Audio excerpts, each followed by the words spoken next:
What's going on, YouTube? The black community does have wealth. Um, and when I speak of wealth, I'm not just talking about money wealth, I'm talking about information wealth. It's hand in hand. Before you can create money and generate wealth, you have to understand how to do so, right? You need some information in regards to how to make money and how to keep money, right? What to do and what not to do. So you need information before you start making money, right? So when, let's say, a wealthy white family passes wealth from one generation to another, they are passing money wealth and they're also passing informational wealth. Donald Trump, right, has children. His children, of course, are going to inherit his wealth, right? But people only see the fact that, you know what, they're getting, money, property, money, whatever you want to call it, assets, but they're also getting informational wealth. They're understanding how their dad made that money. They're understanding how he kept that money, and they're understanding how he grew that money. They're understanding his mistakes. They're going to make their own, but they're understanding the mistakes that he made so that they don't make it, right? And that's the issue, right? Um, Rarely do people who are not born into wealth create wealth, right? In terms of monetary wealth. But I like to think that everybody's wealthy because everybody collects a unique set of experiences throughout their lifetime. Everybody goes through their hardships and everybody overcomes their hardships, right? How you overcome it is what you need to pass on in terms of informational wealth, right? My kids are going to do better than I am, not necessarily because I can give them a whole bunch of money, but because I can give them all the mistakes that I made. So the mistakes that they're going to be making are going to be brand new and hopefully less in number than my own, right? We don't see this. The black community has so much informational wealth, right? Who's had it the hardest in, America?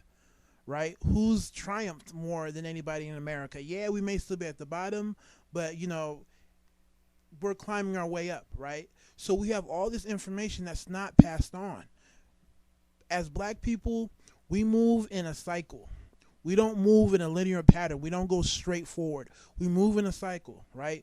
We start off at the bottom, we work our way to the top. Next generation comes, they start off at the bottom, work their way to the top. Next generation comes, they start off the bottom and work their way at the top. And I'm not talking about necessarily monetary, right? I'm talking about information, right? We make the same mistakes over and over again because we're not doing an effective job of passing on our information, right? My parents aren't going to be able to give me money when they die.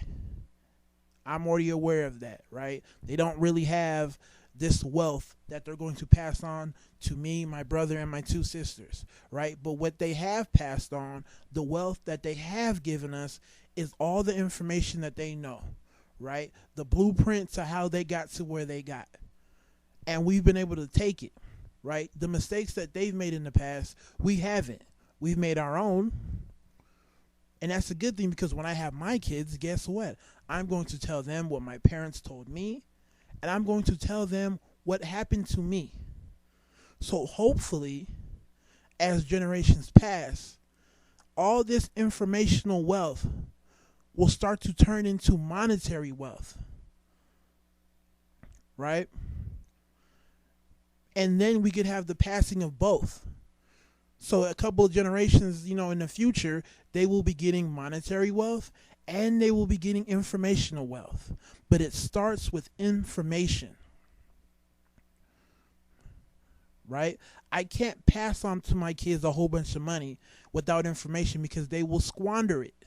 They will waste it. They're not going to know how to maintain it or make it grow, right? So, I don't know. Hopefully, we start to understand that we have so much information that's passed on, and hopefully we can share it. As a kid, and even now, I love talking to older black folks, whether they're men or women. I love it because they have so much to say. Like, I am a product of the older black generation in terms of actually listening to them. Other people blow them off or what they have to say, but literally, they've been there and they've done that. There's nothing new. There's nothing that I'm going to go through in my life, hopefully, that my dad or the older guy at the barbershop hasn't gone through already. There's nothing, right? So I'm lucky, right? Because all I did literally was take what they told me. I took what they told me in terms of what to do and what not to do and applied it to my own life. So I do feel better off, right? I don't feel lucky, but I feel better off because all I did was open up my ears. And I understood that wealth comes in two forms, informational and monetary. But informational wealth must come before monetary wealth. Take it easy. Tell me how you feel.